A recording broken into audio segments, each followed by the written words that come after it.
Hello អ្នកនរអានេះគឺជា scam បន្តិចរបស់ខ្ញុំដែលខ្ញុំគូ ESP តែលើកមុនគូយើងគូតែម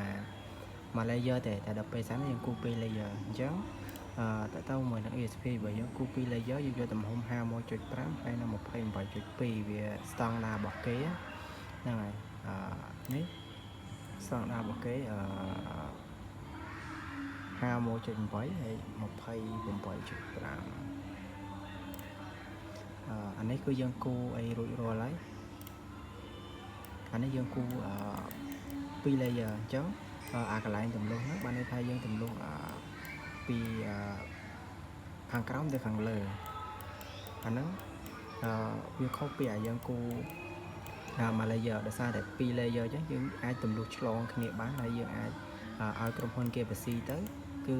យើងអាចធ្វើមកគឺស្អាតចេញរូបរាងបែបនេះមកវាខុសពីយើងគូលើកមុននេះPCB លើកមុនយើងគូអាហ្នឹងគឺយើងត្រូវធ្វើអាហ្នឹងគឺយើងត្រូវធ្វើដោយដៃអញ្ចឹងការធ្វើដោយដៃវាខុសពីយើងឲ្យក្រុមហ៊ុនគេធ្វើអញ្ចឹងតើតើមួយការចោះអីអានោះវាធម្មតាទេយើងអស់ពីខាងលើហើយ board IC របស់យើងដាក់ខាងក្រោមIC របស់ ESP អញ្ចឹងទៅទាំងអស់ហ្នឹងវាជាមួយហេតុដែលធ្វើឲ្យ board របស់យើងកាក្រិចហើយអានេះគឺស្អាតគឺដូចរបស់គេតែម្ដងYes